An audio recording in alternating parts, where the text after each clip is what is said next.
पूरे भारतवर्ष में जाने जाते हैं अपने काम के लिए।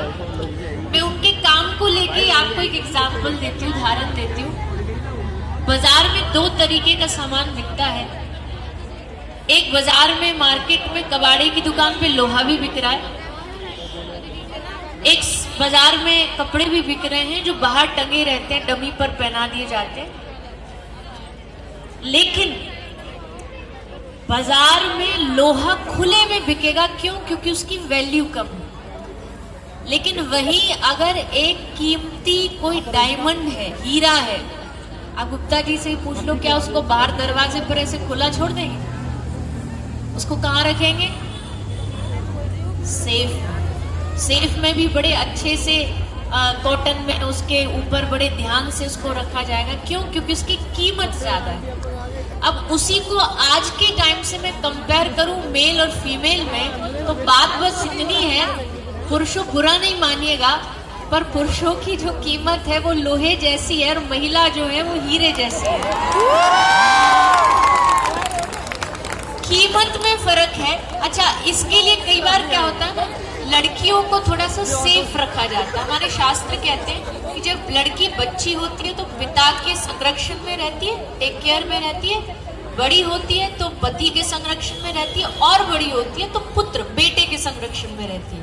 अब इसमें कई बार महिलाओं को भी लगता है कि बंधन क्यों, या फिर क्या महिला कमजोर है कि उसको इतना सेफ रखा जाता है? मैं कहती हूँ कमजोर नहीं है, कीमती है, इसलिए सेफ रखा जाता है, क्योंकि उसकी वैल्यू ज्यादा है, उसकी कीमत ज्यादा है। और कमजोरी की बात तो आप महिला से करना ही मत। क्यों?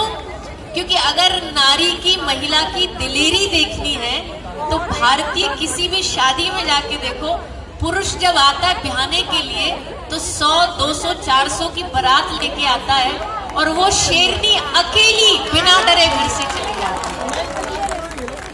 इतनी शक्ति है। नारी कमजोर तो कतई नहीं है, कमजोरी की बात तो करना ही नहीं। लेकिन मैंने कल भी एक प्रोग्राम था, वहां भी ये बात बोली थी कि नारी कमजोर नहीं लेकिन मर्यादित है। मर्यादित होना भी चाहिए। एक गंगा, एक यमुना जब तक दो किनारों के बीच में बह रही है तब तक अच्छी लगती है। जिस दिन वो मर्यादा तोड़ देगी तबाही आ जाएगी। तो नारी की मर्यादा उसका श्रृंगार है, उसका आभूषण है। तो मुझे बहुत खुशी है कि ऐसे कार्यक्रम कहीं ना कहीं महिलाओं को बढ़ावा देते हैं।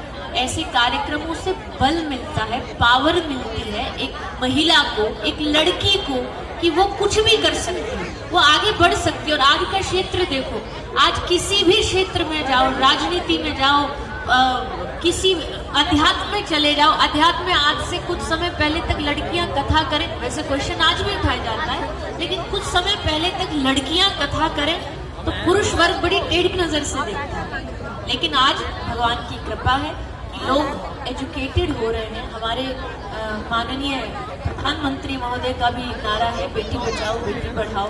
धीरे धीरे कन्याएं पढ़ेंगी, आगे बढ़ेंगी तो देश का नाम आगे बढ़ेगा। और एक छोटी सी कविता, उसके बाद आई थिंक बहुत सारी